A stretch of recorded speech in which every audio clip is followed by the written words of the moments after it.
Hello, ladies and gentlemen, and welcome to this week's live stream. If you don't know me, I'm Lee Everett, and every Wednesday at 8:30 we do a really helpful and informative live stream with me. I'm an estate agent in Essex, and you, my wonderful community. So if you are new around here, please say hello to everyone. We're all friendly. We all like to help each other out and share our experiences.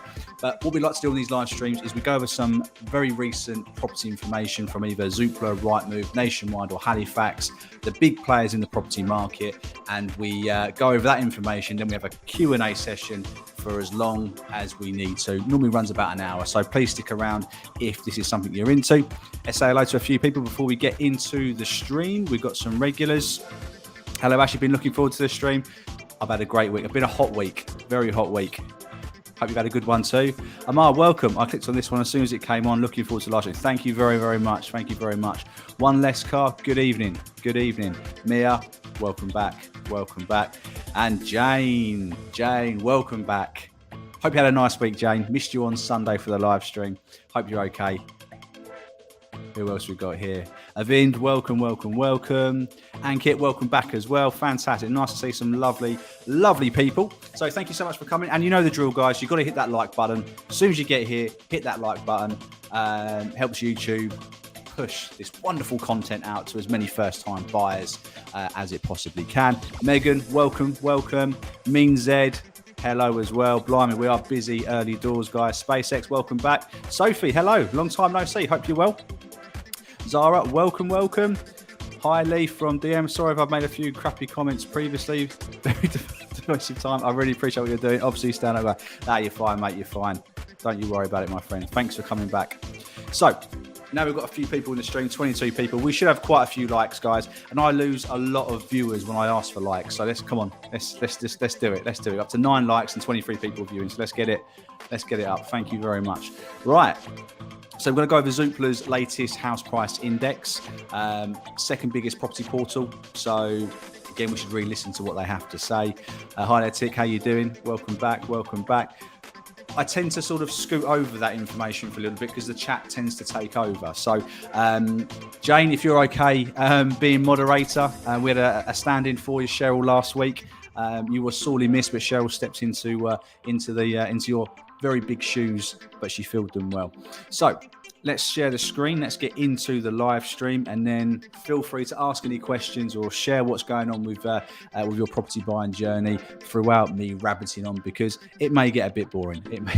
Hopefully not. If you do hear any seagulls or birds, I've had to open the patio doors in the dining room because it is hot. It is bloody hot. Oh, hi there, Chigo. Legoland was great, thank you. Lots of queuing, very hot, and very expensive. But no, really good day. Thank you very much. Highlight one of the best, most helpful channels for first-time buyers. Keep it real, mate. Thank you very much. Respect my game. I've had a few people ask me to do sort of buy-to-let bits and pieces, and it's not what I want to do. I want to help you first-time buyers and even sort of first-time sellers, because selling for the first time can be very daunting, just as well as buying. So Jane, as well, she's doing both at the moment, buying and selling. So she's in a prime position to help you guys just as much as me. So again, thank you very much. Hit that like button. We're up to 17, so we're smashing it, absolutely smashing it. Going very well, guys. Thank you. We will start the information, but we're quite busy. This is good. Amar, I got my offer accepted and finally got confirmation the survey's been... fantastic. House has been valued at the selling price, even better. Not sure what to do now. I think searches are next. What are searches? Right, I'm going to start that comment, Amar, and I'll come back to that. We'll get into the Zoopla pricing, what's going on with the property market. Then I'll come back to your question. I'll scoot through this bit because I know a lot of you guys have a lot to talk about and a lot of questions. So we will get into that. So let's share the screen first and foremost. Right. So most importantly, I think what we can take from the big headlines we can see here, that obviously house prices the year to date are still up 8.3% from last year. So with all that's going on in the world, we've had lots and lots of bad things happening, and house prices are still going up. But the key thing is they're not going up as quickly. So when we're going to go through these figures, which I've had a quick scoot through, it may look like that prices are dropping. But what you need to bear in mind is that prices are still going up, just the speed of which they are doing has reduced. Okay, so just bear that in mind. Bear that in mind. Let me get up here so I can see it. Yep, so 8.3% annual house price growth. Now, Zoopla estimated at the beginning of the year that there will be 1.2 million house transactions. All right, so 1.2 million of us moving in this country. They've revised that upwards. So they're now saying 1.3 million people are due to move in 2022. So an extra 100,000 people they are predicting are moving this year. So that demand is still strong. And with that demand, they're predicting that their house price target, or what their prediction is for house prices this year, is 5% increase from last year. So I done a YouTube video when their yearly report came out in January, when they predicted, and there was inflation starting to build. It was starting to gain traction. Obviously, Ukraine hadn't happened then as well, but they predicted that house prices will go up 3%. So now they've revised that to 5%. 7 months later, even with all that's going on in the world, they still think house prices are going to be more than what they were last year, but also they revised it by another 2% on their 6 month or 7 month ago prediction. So that just goes to show the strength and the resilience of the UK property market as an average. Now, there are areas which are seeing different things to 5% increases, but generally, as an average, the country is in a very, very strong position in terms of the housing market, which may not be everybody's news that they want to hear, but it's the truth. And this is what this channel is all about, is telling you the truth so you can make the best informed decision when buying a property. So I've rabbited it on for a bit, so let's go for a few more comments, as I have missed a few. Back up to my ugly mug. So Amar, so he had his offer accepted, and I believe on Sunday or Wednesday last week, the agent wasn't taking it off the market until your survey was booked in. Looks like that's been done and been conducted, and it's valued up. So now you've got your mortgage offer, or you've had the mortgage survey and it's valued up. The mortgage offer should follow very shortly. Searches are a program of things that they find out about your property. Now, the very minimum, depending where you are in the country, there'll be 3 searches: the local search, which is done via the council, the environmental search, and the drainage and water search, which is by the water company. Depending on where you live, there may be radon searches, mining searches and stuff like that. But these are the things which your lender are going to want you and your solicitor to do on their behalf to make sure they're not lending you money on a property which has something wrong with it in terms of electrical work's not been done and been signed off, gas work, extensions, all those sorts of things which, if they had to repossess you, they may have problems in selling if things aren't correct at the time of you buying. So they can take anywhere from a week up until 4 or 5 weeks, depending where you are in the country. The local search tends to be the longest one. In my area, it's 2 weeks, but I know other areas are a hell of a lot longer. So that should be the next thing you do. Pay for your searches and get those underway. Jane, thanks, Shell. Sorry for being absent. Very busy lately. Hoping to even next. Fantastic. Well, bloody hell, Jane. Please say you're not going to leave us after 2 weeks. I need you. I need you. Congratulations, though. Congratulations. Hi, Megan. Offer accepted in February, but the sellers still live there. Mortgage accepted. Level 3 survey done yesterday, and the search is paid for. Then found out their draft pack hasn't been completed. So in 5 months, the draft contracts haven't been sent out yet. That is unacceptable. Are they looking to find somewhere, Megan? If they're looking to find somewhere they haven't found anywhere, then they may be inclined to wait until they've found somewhere before starting the legal process. Until they send out that draft contract, there's not a lot more work your solicitor can do. And if you've got your mortgage offer, that's only going to last for a certain amount of time. So you want to find out how long your mortgage offer lasts, relay that to the estate agent so they can put some pressure on their seller to get that paperwork filled out and sent back to their solicitor so it can then go on to you. And this is something which, don't be scared to put that pressure on. You've spent, a level 3 survey, they're not cheap.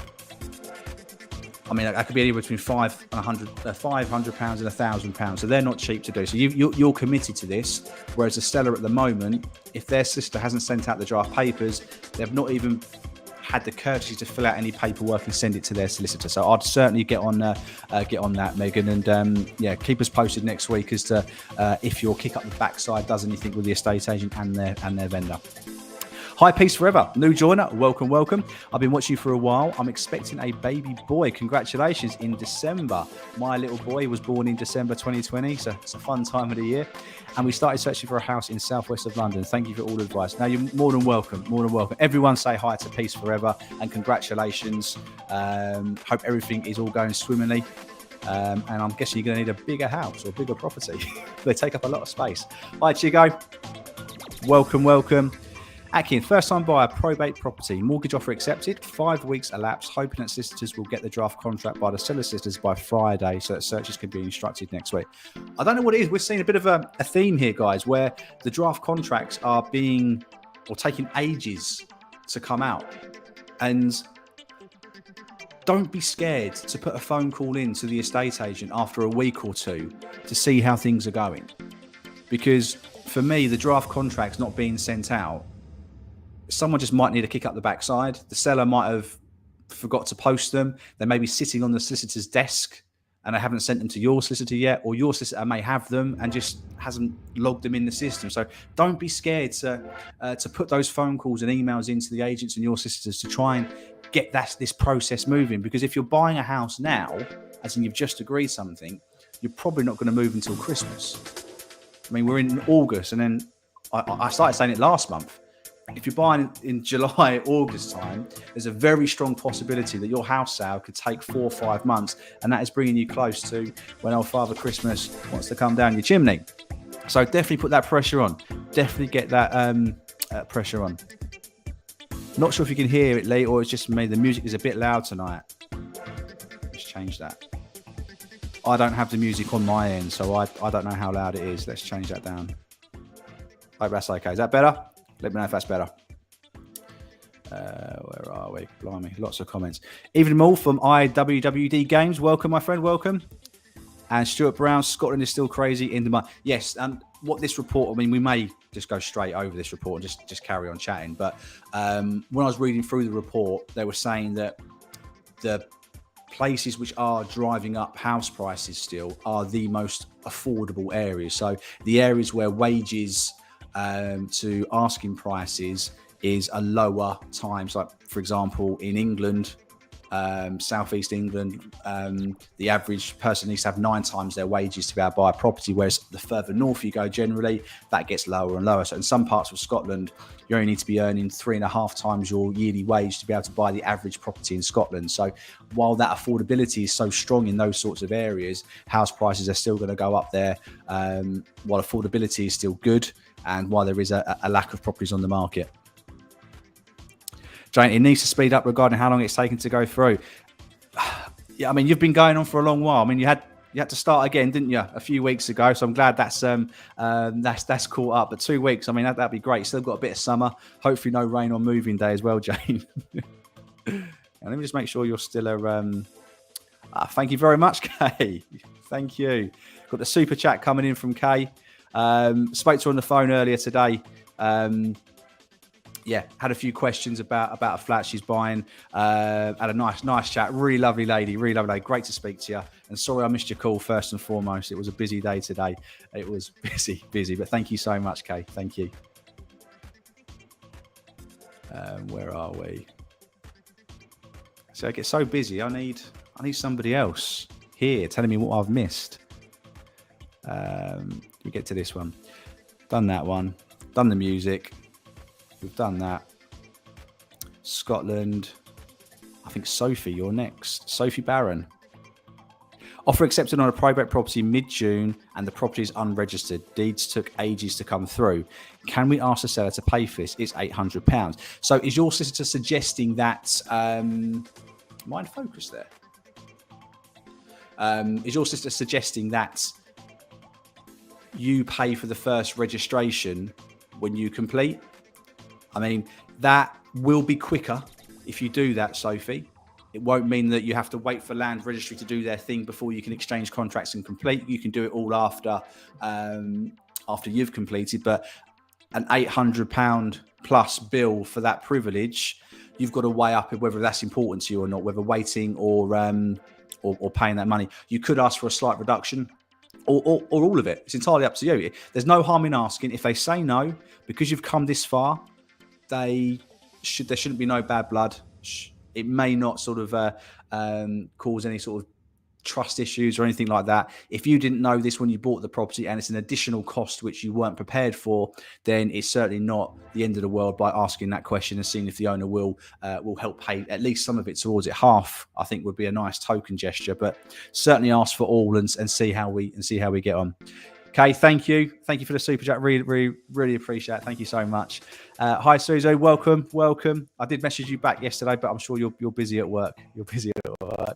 One less car. Had an offer accepted this week. Yay! Congratulations. Fantastic. Well done.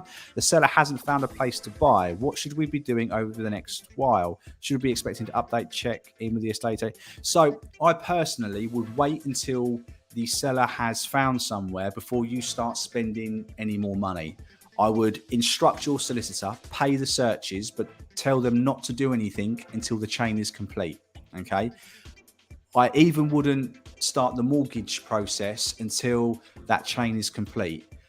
Make sure you tell the estate agent that your reasons for that is because it could take a while for the seller to find and the chain to be complete. And what you don't want is your mortgage offer running out before the rest of the chain is ready. So I would personally get your ducks in order. So when the chain is complete, you're ready to crack on and go full steam ahead, one less car. But yeah, don't spend too much money now. Get all the paperwork ready to sort of submit once the chain is complete. But I would certainly be calling the estate agent every 3-4 days just to see if that seller has found somewhere so you can then start the house buying process on your one. Megan, they had an offer accepted at the beginning of July. Our mortgage offer ends at the end of December. So you've got time. So hopefully they have time to sort this out. But I certainly would start chasing that estate agent to get those draft contracts out so you can start the house buying process because,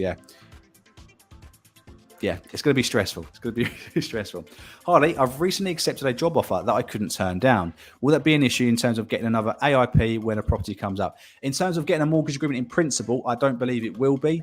In terms of a potential mortgage offer, you may need to be in the job for a month or get over your probation period before they will give you a mortgage offer.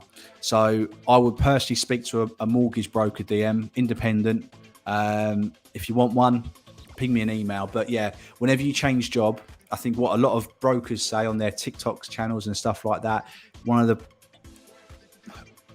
not worst things to do, but a difficult thing to do is to change jobs and expect to be able to get a mortgage on your new wage straight away. There's obviously probation periods. You may need 3 months pay slips from certain lenders as well. So it doesn't mean you won't get a mortgage, but it might mean you might have to wait a month or until your probation period's over before some lenders will give you a mortgage. But again, I'm not a mortgage broker. That's just my advice. Hope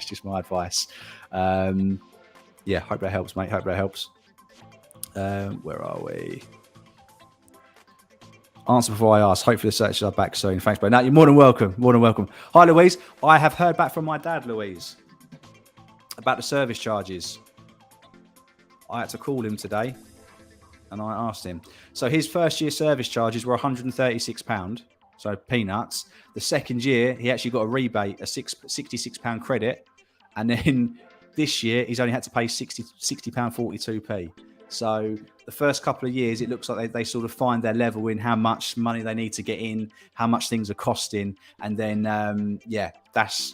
so maybe your first year might be more expensive and you may even get a rebate. But at the moment, he's not had any increase in his service charges. So hopefully that's the same for you as well on your one. But £400 does seem pretty steep initially, but it does depend how much space they're looking after for that £400 and what stuff needs to be maintained as well.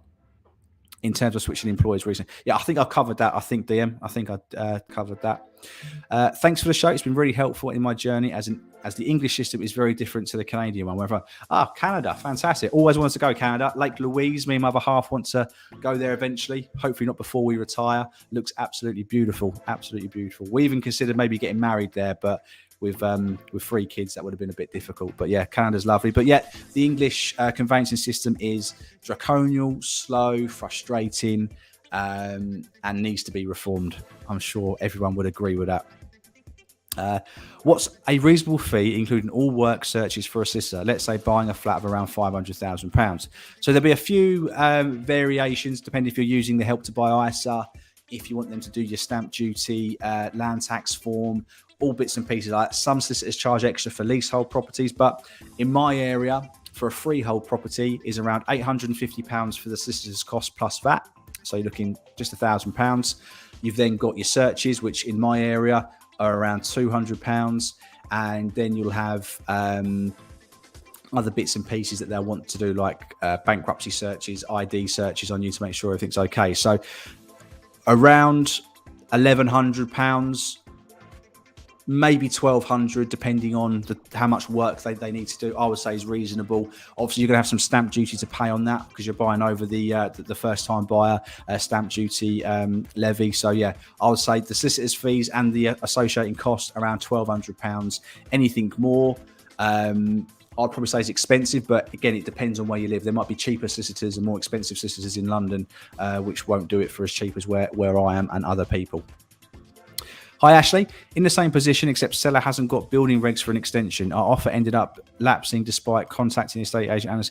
Yeah, I mean, we're only human as estate agents. We're only messengers. We can help, hopefully, try and speed up things by letting people know that things are outstanding, but we're not the ones who actually go ahead and do the work. It's the solicitors and the sellers and the buyers and other third parties that do that work. But we can at least let people know that something is outstanding and let that person know what they need to do to help speed up the transaction. But yeah, I mean, no building regs for an extension, frustrating.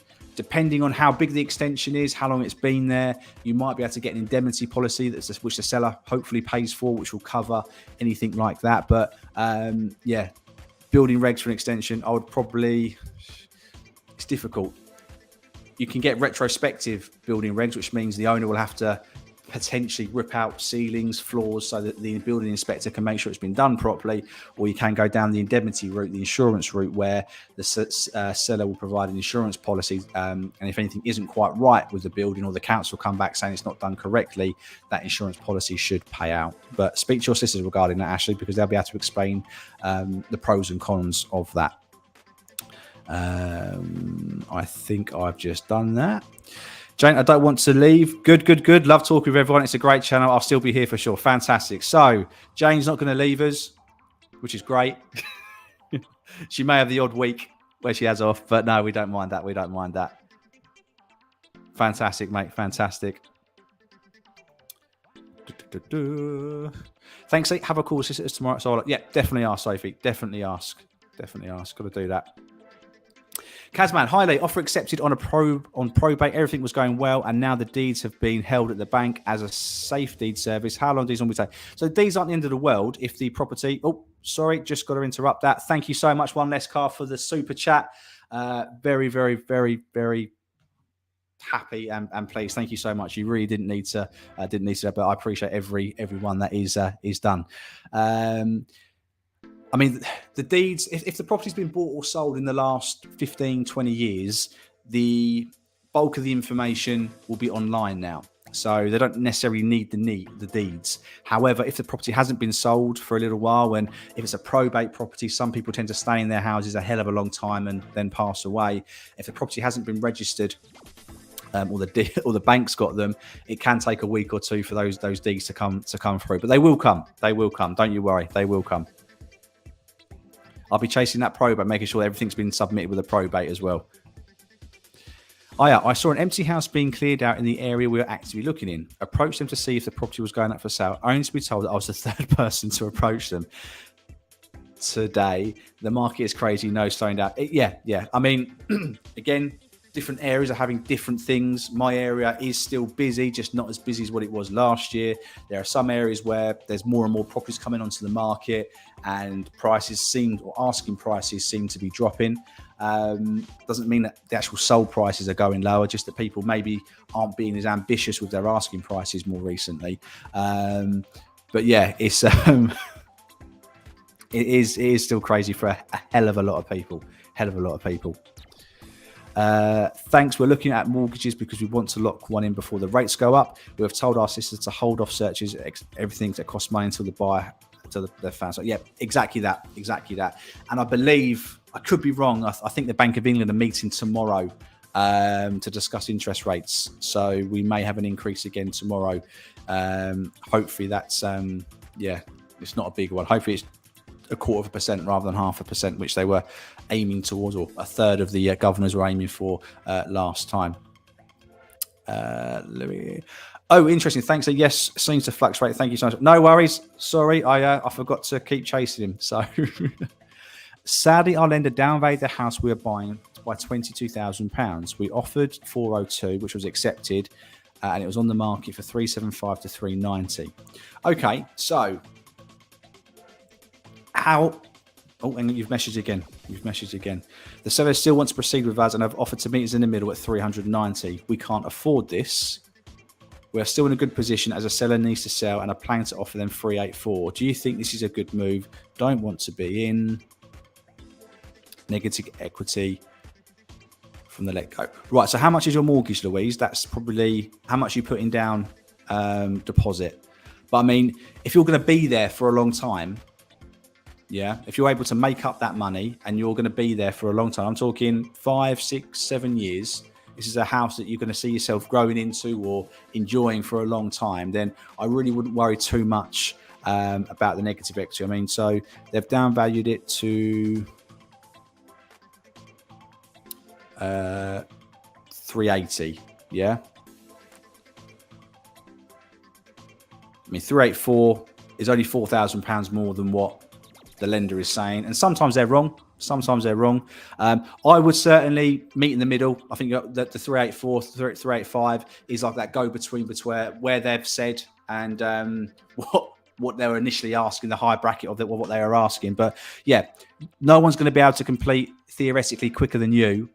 You've got your mortgage. Well, subject to this, you'll have your mortgage. So yeah, I'll ask to meet them somewhere in the middle at that 384, 385 mark and see what they say. They may need you more than you need them at this particular moment. So certainly worth asking that question. Would you really wait to lock in mortgage rate, Lee, with the base rate going up? It's a tough one, isn't it? I mean, I've been saying lock in your mortgage as soon as you can for ages.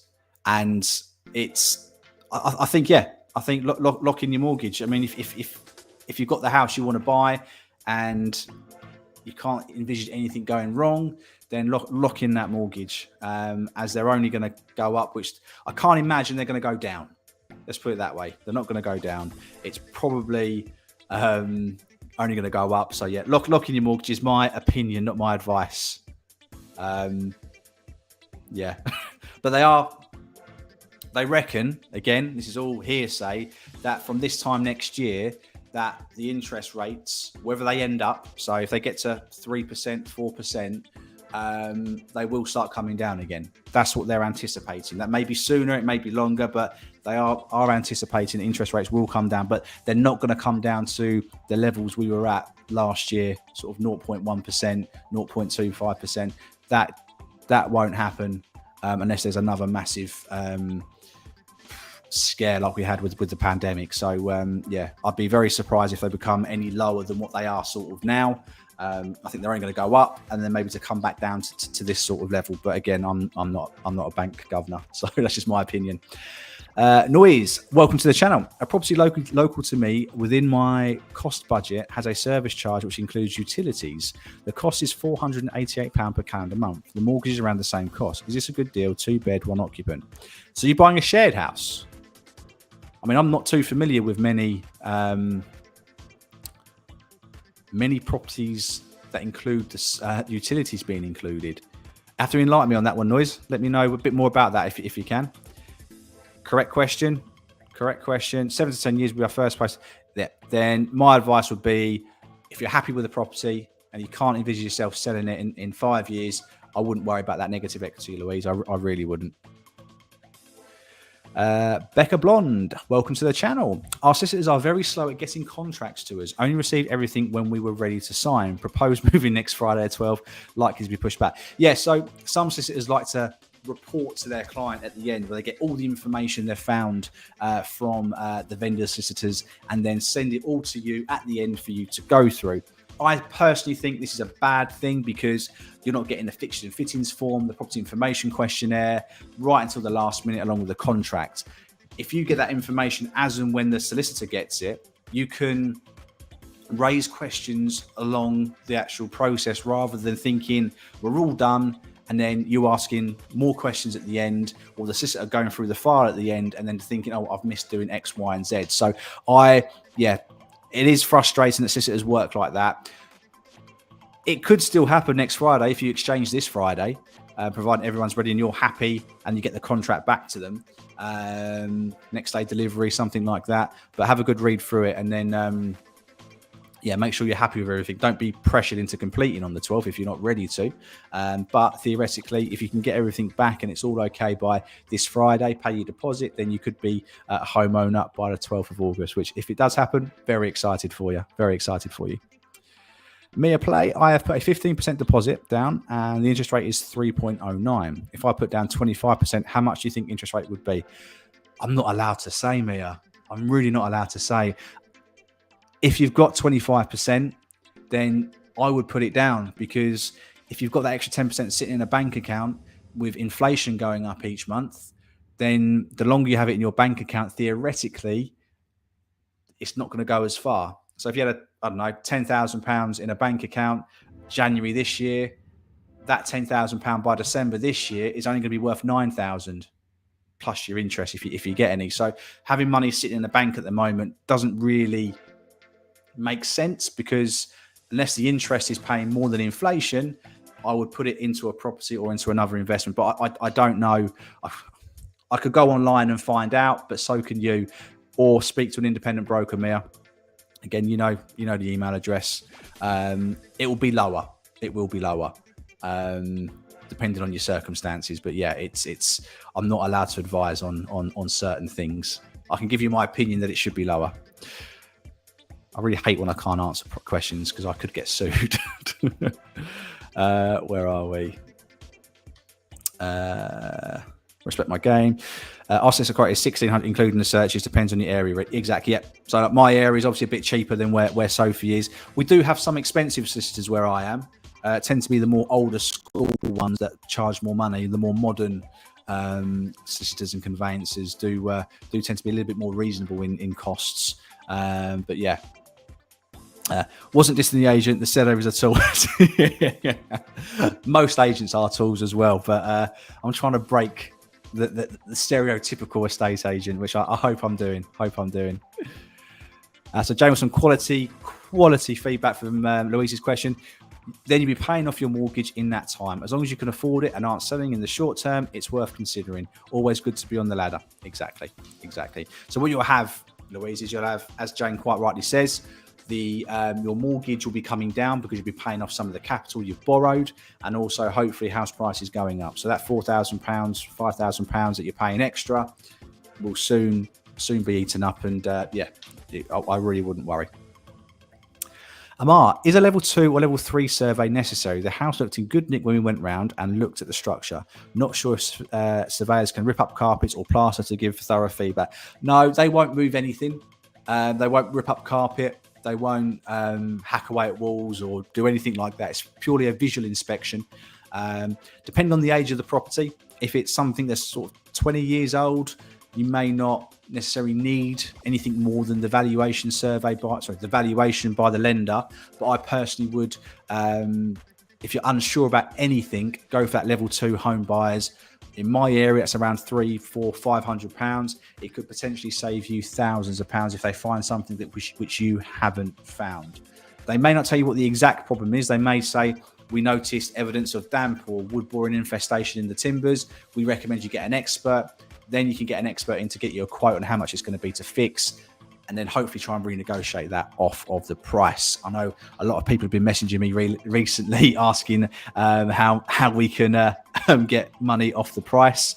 And And this is a great win. If you can find something wrong with the structure or property and you get a quote for that work, you can then go to the seller and ask for some money off.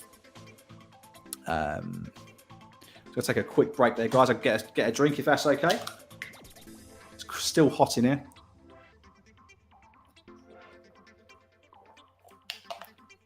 Normally I'd have a beer, but I've run out. So poor me. Yeah, so they're not evasive, these surveys. It's a visual inspection with a damp meter and a torch, basically. So yeah, I would probably go for a level 2 survey if you're not overly sure on anything on that property. Better to be safe than sorry. Michael P, is this strictly for first-time buyers? I've got a property invested question, but I'm not a first-time buyer. Michael, if you want to email me, you could email me, leeeverettpropertyadvice@gmail.com. But this channel, these live streams are for first-time buyers. There are plenty of buy-to-let investment channels out there. But if you do want to ping me an email, I will certainly come back to you when I can on that. Where are we? But thanks for joining us, Michael. Thanks for joining us. Hello, Paul. Welcome, my friend. Welcome. Nice to see you again. Sorry about being late. I was late as well, so don't worry. Forced him to get retrospective, as I called the council, as he wasn't answering any of my questions about the work. Pretty sure we'll end up finding something else before he gets his bleep together. Good on ya. That does now mean, though, you can't get the indemnity policy because you've informed the council that it hasn't been signed off. So you can't go down that route now. The only way to complete on that will be to get retrospective planning. Hopefully it does it for you, but if not, I hope you find another property, Ashley. I really do. You are more than welcome, Kaz. More than welcome. DM, welcome back, mate. I know you can't offer investment advice, but personally, if you had a deposit sat in the bank right now, would you be looking to put? I would buy a property. Interest only mortgage, buy a property. That's all I'm saying. Thanks, Jane. Appreciate that view. All very, very nervous. A first time buyer. I know whether the decisions you're making are right. It is very difficult. But if you're buying a home, Louise, then you're going to be there for a while. Yeah, go for it. As I said, Jane, they don't rip anything up on the surveys. It'll be visual inspection and certain tests with spirit levels and damp monitors. You get pictures of everything concerned. Yes, you do. And it's been a traffic light system as well. So green that's fine, that particular part of the property. Amber means there could be an issue and it's worth investigating in the near future. And red is something needs looking at straight away. But they will always, on home buyers and full structural survey, so level 2 and level 3s, they'll always put a red alert against the gas and the electric because they're not Corgi or NIC registered. So yeah, just be wary of that. The house viewed is apparently some left it without completing because the electrical issues found out. The conservatory they built isn't. So conservatories, depending on the size, you don't necessarily need planning permission. It falls within permitted development, some conservatories. So wouldn't be too worried about that. But the electrical sides, if there's issues and the seller's not willing to put it right, then they should probably be a little bit flexible on the price. So it gives you that extra money to do that. So yeah, try and negotiate if you can, or I can do it for you. 50k deposit, it would have been able to afford the house at the original offer if lenders agreed that valuation offer. Yeah. Louise, I was terrified as a first-time buyer. I bought it on my own, so I totally understand. You have to be comfortable that you can afford it. You build equity through by paying the mortgage. Exact sound advice as always. Thanks. We met the sellers on Sunday and we got on so well. Think that helped too. Yes, exactly. People like to help people they like. So if you're a bit of a dick to them, then they're not going to help you. If you're nice and friendly and they're friendly back to you, then you'll be working together, hopefully, to try and get that sorted. No, it's the stream's going a little bit fuzzy. Let's try that. Hopefully the stream's getting better, guys. I've just plugged the Ethernet cable back in, so hopefully that is working. So good to know we're not all alone. Congrats on you buying a loan. That's brilliant. Best of luck, Louise. Yes. Peace forever. I talked to a mortgage broker to discuss my affordability and my mortgage options. The following has been proposed to me. 5-year fixed rate at 3.44, 909 product fee, 5 free val. What do you think? I mean, if you've gone to an independent mortgage broker, Peace forever, and they've said that is the best option for you, then I would have to side with what they're saying. If you haven't gone to a fully independent mortgage broker, then I would say certainly do that before you push the button. But I mean, on the face of it, I don't like doing interest rate sharing, but the guys in the chat who are currently buying with a it depends on your deposit. What was your deposit? Depends on your deposit, other bits and pieces as to whether that's a good amount. But personally, 5-year fix, you know, your mortgage is going to be that amount for the same. You can add the product fee on top if you wanted to, but remember, you'll end up paying interest over however long your mortgage is on that product fee. So that £1,000 could end up costing you £5,000-6,000 in interest over the time. But yeah, if your broker thinks that's the best one for you and they're fully independent, then yes, I would say that is a good deal for you. Some love for Jane. Isn't she great? Isn't she great? My mortgage offer is 2.89 for 3 years. Hope that's a smart. I mean, that sounds great. That sounds great. How much would a 5-year be? But 3 years is still a decent length of time. I would stick away from 2 because that's the shortest they do. I'd want a little bit more. I mean, I knew I wasn't going to move, so I went for a 5-year fix last year. So I know that, I know what my payments are going to be for the next 5 years. But no, 3 years still that's a solid rate as well. So I think getting in earlier in the year, Kay, has certainly, got that interest rate locked in good and low. So well done. Hi, is there any such fun at net buy-to-let profit per calendar month? Come on, Tig. I can't answer that. We're first-time buyers here. We're first-time buyers. But I'm sure there is. So excited for Becca. Yep, it is. Reutilities. So apparently the duplex apartments are run through a management company who, as a condition of leasing the property, mandate utilities are included, most affordable local. If that's what you can go for, then go for it. I mean, some lenders, they might limit your panel of lenders you can go to in terms of who will give you a mortgage for that. But I mean, if it's affordable, I mean, my utility bills at the moment are only going to go up. I mean, I'm paying £120 a month for gas and electric. In October, that's probably going to be £360 a month. So if you're going to get your utilities for £400 a month, does it include council tax, water, all those bits and pieces? Then I don't think that's bad. I don't think that's too bad. Ankit, if survey suggests a potential cost around £15,000 to £20,000, and if the seller is also ready to negotiate, but as per lender change in price can be up to £5,000. Otherwise, so you can do something up to certain levels. Lenders will allow what's called an allowance. So rather than redoing contracts and mortgage offers and stuff like that, up to, for example, £5,000, the seller's solicitor can send back a certain amount of money to you as an allowance for any work that needs to be done. If it does start getting more, then and there is a renegotiation of price, like major, we're talking, I'll say tens of thousands of pounds, then your lender will probably want a new mortgage offer to more readily reflects the price you're paying for the property. And obviously, if there is a reduction, then that's going to bring your loan to value better, unless you're reducing the amount of deposit as well. So, but again, if mortgage rates have gone up, then you may not get the same rate. So a few things to weigh up there, Difficult one. 20% deposit, around 130k. Off the face of it, I mean, borrowing 90 grand, that sort of level, I think that sounds a bit pricey, but it's 5 years. Is your broker independent? Go on their website and see if they're fully independent or whole of market, and let me know. So Aaron Kidd, welcome Aaron. Welcome to the channel. Please, I haven't said for a little while, for you new to the stream and you're watching, please we give the channel a thumbs up. That'd be fantastic. We're at 32 likes, which is, I think, a record mid-stream. So if we can get that up a bit more, that'd be absolutely fantastic. And as I've said that, we've lost a few viewers. So no worries, Tick. No worries. If you want to email me, you can email me. But I'll say these live streams, I want to keep as much for first-time buyers as possible. Electric, water, gas, house insurance, basic service charge. Good to know lenders might restrict me. Essentially a fixed cost. Yeah, I mean, knowing exactly what your costs are going to be each month is fantastic, and knowing that's all been taken care of, I think is really, really, really good. I say it may just restrict a few lenders because there is third-party people involved, and some lenders don't like that. So certainly just bear that in mind, and let your broker know when you apply for your mortgage that is what the setup is with it.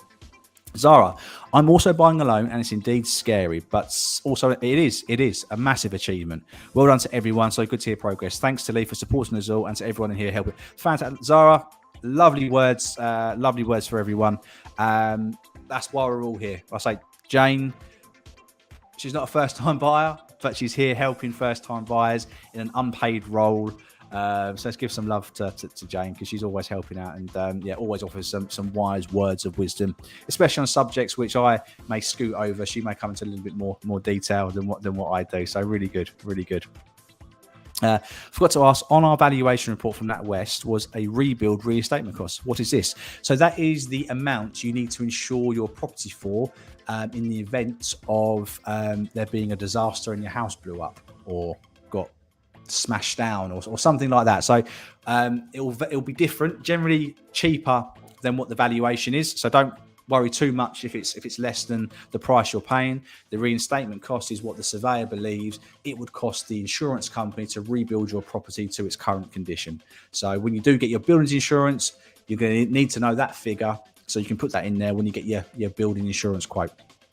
But yeah, a lot of people think that might be a down valuation, the rebuild cost or the reinstatement cost. But no, it's purely what your insurance company will need. And your insurance company needs to know that that's the minimum level that you're going to insure that property by. So if anything does happen, then they know you've got the adequate insurance to get it rebuilt. Personally, I've costed it versus where I'm living now, and I'd be £230 worse off as I'm on low maintenance. Got to weigh it up, my friend. Got to weigh it up. I was surprised. I was expecting less than 3%. It wasn't an independent broker. Thanks, Lee. We'll double check. Yeah, I mean, with a 20% deposit, I would expect less than what you're on. But I'm not a broker, so I can't say for definite. So yeah.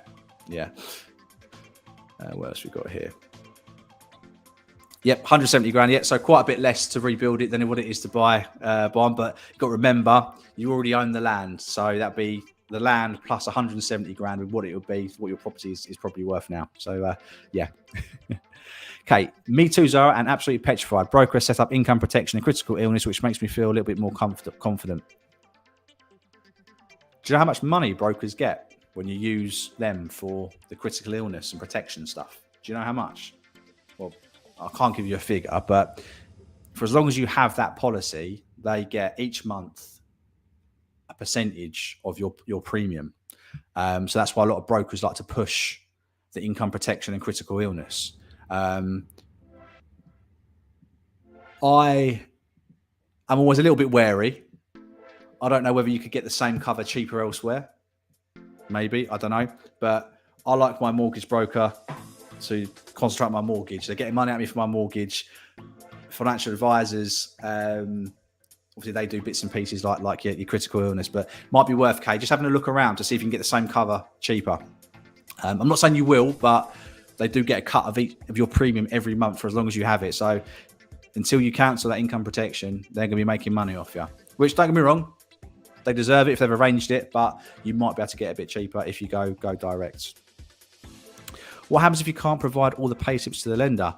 Then they won't give you the mortgage, unfortunately, Mia. You're going to need to get those pay slips. Some lenders only ask for one, some ask for 3, some ask for 6. So you could speak to a broker if you've only got 1 or 3 pay slips and say, right, this is the mortgage I need.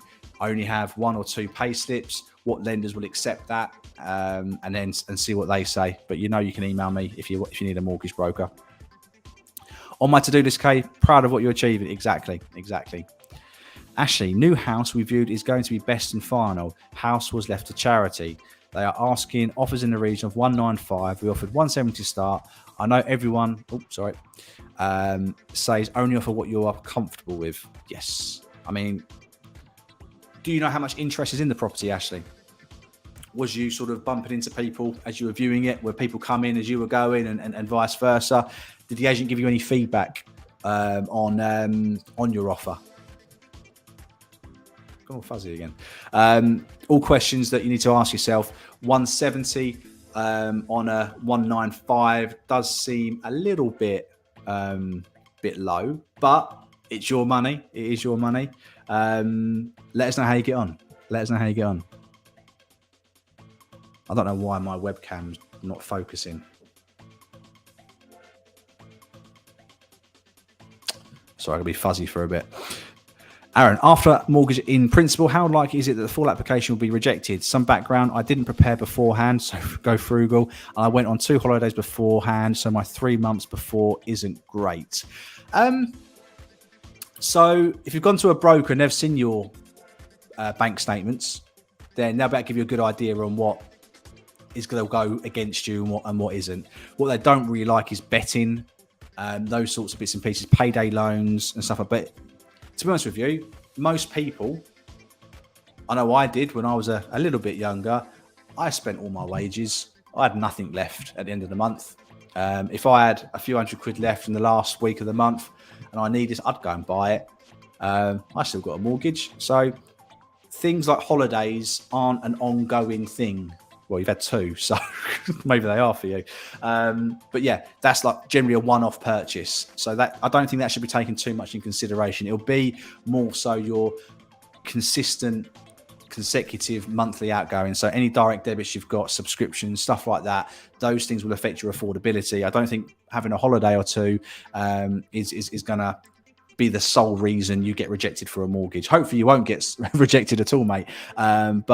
Yeah, I don't think going on holiday, if you was to apply for a car loan or car finance or a credit card or something like that, that would probably have a detrimental effect. But going on holiday and using the cash from your bank, I don't think, in my opinion, would have too much effect, my friend. Ankit, I've got 3.49 for 2 years for a 10% deposit. I'm on a visa, so only Barclays and Halifax are the options. So yeah, this is why I say I don't really like comparing interest rates because everyone's circumstances are different, and what one lender will lend me, they might not lend you, and vice versa. So try not to get too hung up on your interest rate. Just be glad that you're able to buy in a market that is so volatile as it is now. You earn enough money when hundreds of thousands of people can't even dream about getting on the property ladder. So yeah, don't compare interest rates if you can help it. Your interest rate is tailored to you. If you've gone to a mortgage broker, an independent one, they will be getting the best rate for you. And that's all that matters. That's all that matters. Nice. When I worked in sales, I was advised if asked, I should disclose I was on commission. Would be nice for all salespeople to disclose this by default. Do you know what? Whenever I go to Curry's or somewhere like that, I always try and find someone. Because if they're going to get commission, I'd rather it go to somebody rather than buying it online and nobody get it or what have you. So I was in Curry's today after work, and a guy called Barry. It was the manager. He doesn't get commission, so I went and found somebody else, bought my item, and they got a few quid. So yeah, but I think it goes without saying that us agents are on commission. A large chunk of my money, my wage, is commission. So yeah, that goes without saying. But the YouTube money's going up, which is great. Got my first YouTube pay, 70 quid last month from all you guys watching those annoying adverts and the super chat and super stickers. So thank you so much. Hopefully we can beat it for August. I haven't had the money, the amount through yet, but hopefully we beat it. But as always, I'm very grateful for everyone that watches those adverts and supports the channel with buying me a coffee and the super chat and super thanks. Additionally, I've only been on my current wage for 1 month, been in the job for 6 years.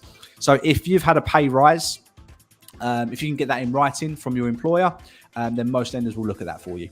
All right, so don't worry too much about that. If you can get it in writing or a new contract with your new wage, then that shouldn't be too much of an issue.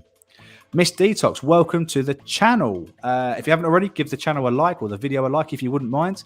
Hey, I stated the other week that my offer had been accepted. Well, I decided to withdraw my offer last minute before exchanging and don't regret it. What happened, Miss Detox? Remind me. Yes, my brain is crap sometimes with memory, so please remind me what happened. I'm ashamed to say I have forgot, but as you get to know me, you'll realise I have a rubbish memory. Oh, well, that's the point. I'll speak with a financial advisor and see if they find anything better. Yeah, definitely worth a phone call or a chat with someone. Definitely worth it. I've had to submit a new mortgage application to a new lender today. Halifax did a U-turn on me after an AIP. Fingers crossed the new lender values a property to the south. Good luck, Chigo. Good luck, my friend. I know it can be stressful and mortgages do get declined, but just because one lender does it doesn't mean all the other lenders will. So good luck, Chigo. Hopefully next week come back with some good news, my friend. We want some good news. Is it a risk to go with a solicitor who is a no completion, no fee? Ours will charge £195 per hour for work done. If we pull out, don't complete for anyone. Louise, I'd go for a fixed rate conveyancer or solicitor. It sounds like you're going with a probably a more old school solicitor that have different departments, family and legal, criminal, those sorts of things. I would look for a conveyancer that will do a fixed rate no matter the work. That would probably be the advice I would go. No completion, no fee. They tend to have to do that because they don't have the best reputation, so it could take longer. But £195 per hour for work it doesn't go very far. That 195 won't go very far.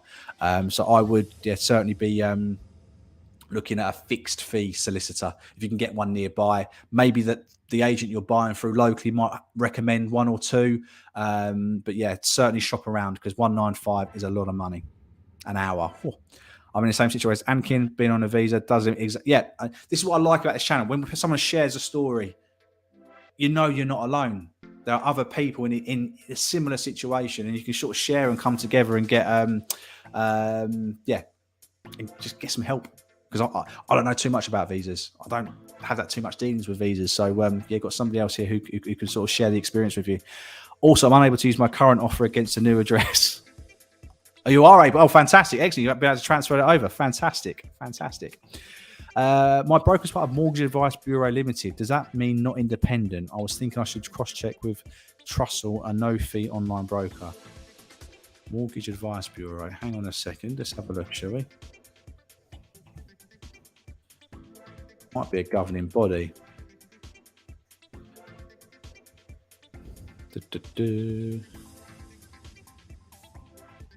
Right. So they look like mortgage from 90 lenders. I think they're independent. If I just share this screen quickly. Where are we? Sorry for the brief intermission. Can you see that, guys? Right, so you can scroll down here and they go to 90 lenders. Okay, so this is what we call a network. Mortgage Advice Bureau are a network which your broker will sign up to source mortgages. So if they're getting mortgages from 90 lenders, then I would say they've got a really good chance of being all of market. Although it doesn't actually say it. Yeah, I'll look at that a bit later, actually. When we're off the stream, I'll have a little look at that for you and see if they are fully independent. If you email me your actual broker as well, it might be on their website if they're fully independent or not. Actually, 26 views, 4 offers. Right, yeah. So if you're offering 170 on a property that's had that many viewings and that many offers, it's probably going to be a no. And to my experience with charities is they're normally quite tight and greedy. So you may need to increase, but only go up as much as you want to. Don't feel pressured or forced into sort of increasing to any more than you need to. Spent a long time in America and they always stay 10% lower. Market's different now. The last couple of years, some people are paying 10% higher than asking price. So depending where you are, but if you're having 26 viewings and 4 offers, then I would be very. I'd imagine you'd be looking to paying close to the asking price, if not over. But I could be wrong. And the Americans do things a little bit different to us as well, don't they? It's a little bit different. No, you're very kind, Jane. You're very kind. You help me out pretty much every week. So, I'm very grateful. Thank you. Hi, Lee. So my broker accidentally did a hard credit search on me twice. Will they eventually drop it off the radar? So that would be the lenders rather than the mortgage broker, I'd imagine. So searches do drop off, I believe, after a year, but they become less important the longer you leave it. So after a couple of months, those searches become less and less important. I'm not sure if mortgage searches are looked at differently, because obviously you may get rejected for one mortgage or a sale go wrong and then you need to get another mortgage. So, but speak to the broker and ask them if that will have any detrimental effect, and see what they say. That probably be what I would do. But I think the older they are, the less impact they have on your credit file. Vendor and landlord were too pushy, checked out the area in the evening, and let's just say it was no. But at least I get to keep my current offer under the same rate. And fantastic, great. Yeah, well done for checking out the area at different times of the day. I think I offer that advice on one of my what to look for videos when you're viewing a property. Go at different times, see what the neighbours are like, how busy the road is at night as well. So glad you found that out now rather than later. We can get a mortgage for up to 250, so it's massively different. Don't know where to seek advice on an offer. Obviously, top end would be insane. Any suggestions? Try to sweet talk the A. Keep sweet talking. I mean, they'll give you. I mean, I rang an estate agent for K today, and asked the question, "What's the interest on the property?" They told me the two offers they had. They told me the position of both their buyers, and I was able to go back to K and let her know about that property. And the agent just told me everything I needed to know, so that Kay knew what she would need to pay to potentially get the property. Some agents don't. It's 50-50. If you want to employ me as your sort of buying agent, where I put the offers forward for you and help you from offer accepted right up to exchange of contracts and getting the keys, then I'm offering a service for £200, not just for one property. That's for as many properties as it takes for you to get your purchase. So I'm putting a package together, but for £200, I'll negotiate the sale, sort out solicitors for you if you need me to, and also be there every step of the way. You'll have my WhatsApp number, phone number to be able to contact me and discuss anything about the house buying journey as well. So if you're interested in that, Ashley, we can certainly set up a meeting and sort that out. They're asking for 2 years of pay slips. We can provide. Oh, I remember. Yes, but the others got lost. In this case, just because we have the majority pay, get it into the lender. Get it into your broker, into your lender, and see what they say. Just as much information as you've got, and then see what they say. You can request pay slips. Your employer should have pay slips, or be able to get duplicates from the accounting department or human resources or payroll. So that shouldn't be too much of an issue. But get in what you've got and then try and track down the rest if they need it. Thanks, Lee. We've already had to change this at once, so nervous to change again. But I guess no, of course there ain't. You've got to be comfortable. You're paying a lot of money. It's got to be right. It's got to be right. Lee, have you heard of buyers offering a buyer's commission to an agent? Is it allowed? So the estate agent can't work for both the buyer and the seller. So if you did want to have a buying agent, they'd have to be independent of the selling agent. Otherwise, there's a conflict of interest. There are buying agents out there who would charge thousands of pounds to source, view, negotiate sales for you. But if you don't have that kind of money and you're happy to find the property yourself, but you need help with the offering side and then the house buying process, for £200, I will help you do that. It's £100 up front and then £100 on exchange of contracts. And I'll be there every step of the way. But if you're interested in that, but yeah, you can't have the same agent working for you and for the seller, which is why I've set this channel up, because I want to help buyers, first-time buyers. The estate agent looks after the seller, not the buyer. So that's what I'm here for, as best I can anyway. Thank you for checking that. You're a star. You're more than welcome. But again, email me if you want, and then we'll get into that a bit more. Fantastic. My mortgage advisor suggests that after 2 years, if I could pay more deposit, then the rates and you will get more lender options plus good rate. That's good to know. That's good to know. Get that equity up, and then more lenders will become apparent. That's good to know. I think the mortgage advisors are basically a white label service for brokers. Brokers pay for access to the system. Yep, exactly that. So they're what we call, they're a network. I've been looking to do my CMAP course for being a mortgage broker, and I've been looking at networks, and I'm pretty sure that the mortgage advisors are a network. But I think the question is whether they are actually independent or not. So yes, employ Lee and let him be your Superman. I wish I had you from the start to negotiate for it. You're welcome. You're welcome. I wouldn't go Superman. I'll take Clark Kent, but not Superman. I don't have the abs. Also, is it normal practice for estate agents to require proof of deposit as well as mortgage in principle, as the same info will be needed since conveyance? Yes. So before I take a property off the market, I want from my buyers proof of deposit and mortgage agreement principle and their ID and solicitors.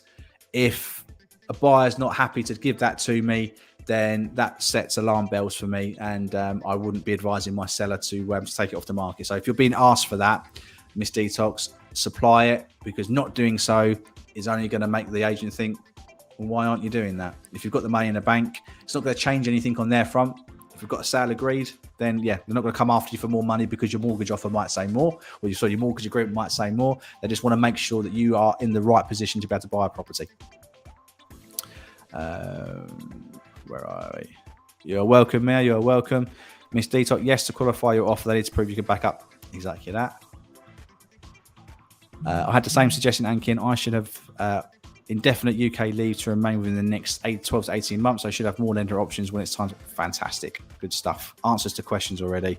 Another thank you for Jane. She's great. Been discussing hiring your service with the husband since you mentioned it last week. Hope the estate agent would help advise us, but they dealt with the tool. But I guess they don't want to lose a sale.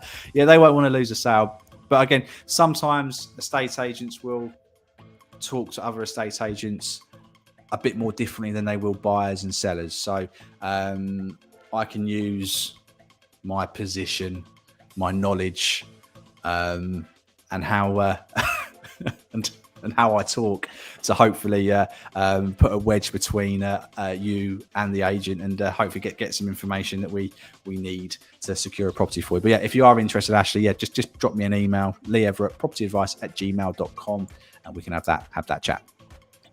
It was so competitive for us that we had to submit an AIP and proof of funds with our offer to even get a look in. Always be prepared to say, yeah, I've done a video, how to offer on a property. That was 18 months ago, might be 2 years ago, where before you even view a property, print off a bank statement with your deposit, where that is, print off your mortgage agreement in principle, and have that ready. Take it on your viewings with you so you can show the vendor your mortgage agreement, maybe not your deposit, that's got your bank details on. You've got your mortgage agreement. Show the agent that you are ready and able to buy. It goes a hell of a long way, because there are so many people looking, and so many people don't get their ducks in order, their mortgage agreements, before looking at houses, before they know what they can afford.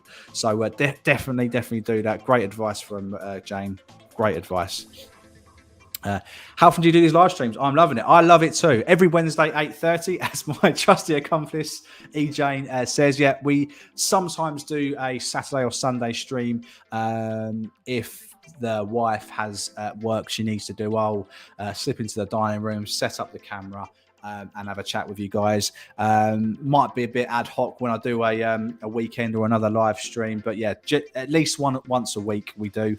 And the occasional weekend one every now and again. So make sure you subscribe and hit the bell so you get a notification when we do post a video. Just realised, are we running behind on the old stream here? I think we might be. 39 likes, guys. Nearly there. Come on. If we can get up, that'd be fantastic. You're more than welcome. And yes, another well done for Jane. Welcome. I mean, thank you. Here in Surrey, the buyer seems to have dried up a fair bit. Price, yeah, some areas where the affordability has now reached a peak for buyers, that is where we're seeing price growth stagnate. Not go down, but stagnate. So yeah, Surrey being a not very affordable part of the country is certainly sort of putting like an anchor in slowing things down, and a lot of other expensive parts of the country are seeing that price growth stop almost. Again, not going down, but certainly slowing down and maybe even stopping. So yeah, it's difficult in Surrey. It's difficult. I mean, I don't live there, but I know a lot of the people I sell to come from Surrey and move to my area because it is cheaper somehow. But yeah, I don't know how you guys do it.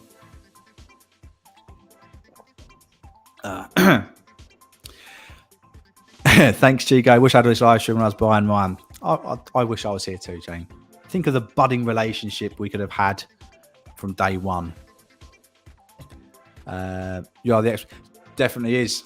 Definitely is. And I like having other people who, I mean, like Chigo and was it Ankin, both in the same situation, helping each other out.